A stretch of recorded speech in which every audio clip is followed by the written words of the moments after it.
chillers you'll ever see. So this chiller actually runs the distillation machine. That chiller actually runs the extraction equipment. Wow. Yeah, they're pretty big. This is Chinese also? Yeah. Yeah. So, right, well, that machine right there, I've already spent 40 grand to rebuild it. We had to put a new motor and a new compressor in it. And then that one's about to get rebuilt same way. I've got a company called Caldwell Mechanical, if you guys ever need any compressor or chiller work done, that they're phenomenal. Yeah. We've got probably about 200,000 pounds of biomass sitting in the building right now ready to be run. Yeah. This is, we've got new water heat, or new cooling towers out here and everything you probably haven't seen since the last time you were here. But they're in the process of hooking all that up. I don't know, I can't remember how long ago you were here, so I don't know what I was here probably like what you've seen and what you haven't probably seen. like 4 months ago. Okay, Yeah, yeah, 5 so months, all this yeah. is brand new. Yeah. And I remember it was empty in here. There's no biomass. And Well, and hopefully I rectify that problem pretty quickly. I don't like having the biomass in here. and this will be your extraction. Yeah, so right now, while we're testing it, we're just going to hand feed it. And then once they get all the kinks worked out, then the conveyor belt will come in and they'll actually load it from here. So what will actually happen is a forklift will actually take it over the loader, and you'll just slit the bottom of the bag and it'll just dump into the hopper, and then the hopper will feed it up into there. So if you look, that tube right there is going to be the feed tube that feeds into the extraction units on the other side.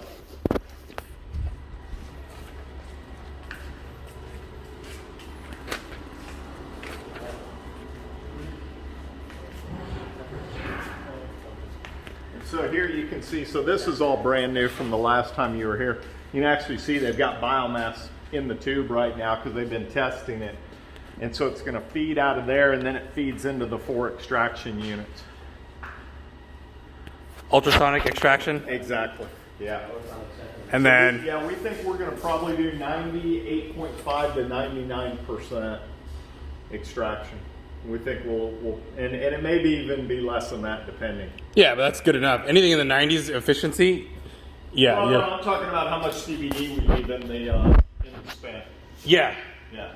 You leave almost. We'll be a lot. Well, because we have 10% biomass. There we go. Yeah. Yeah. Chilled solvent.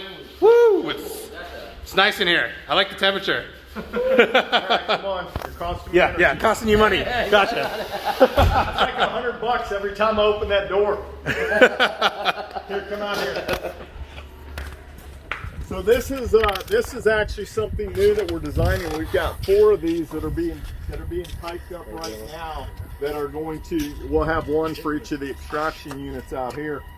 But once it goes through the system, we've decided, rather than have it come back warm after it comes out of the solvent recovery, it'll go back into a chiller and then re-chill before it goes into the freezer so that we don't have as much downtime. So the ethanol is going to be cold all the way through the entire process. Yeah. Instead of having to be re-chilled.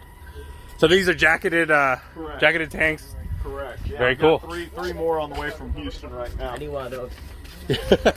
Oh, you had them made you bought them in Houston. Well, Or did you import them through the port? yeah, the company brings them out of Houston. That's where their factory is. And then the centrifuges just got turned on. I don't know. You probably saw these before. Yeah, I've seen these.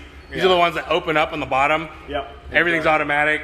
Yep. Biomass goes out the back. Yeah, so we spent 2 weeks trying to figure out why that one wouldn't turn on, and it turned out it had about a 1/4 inch bend in the shaft.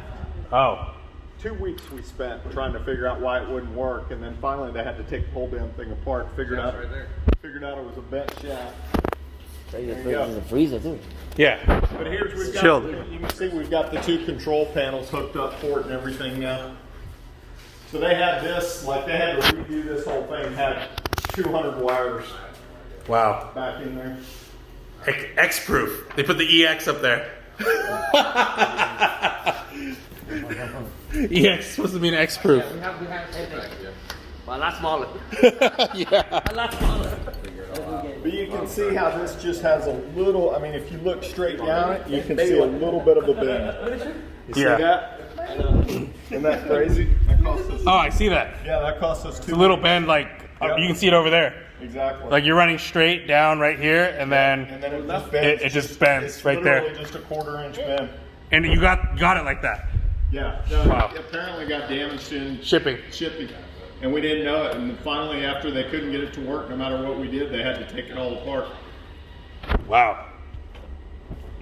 That's what we got. This is impressive solvent recovery right here. Yeah. So they've got all the piping hooked up. You can see where you can see in the sight glasses where it comes. Yeah. So this is my partner Kenny, who you didn't get a chance to meet last time you were down here.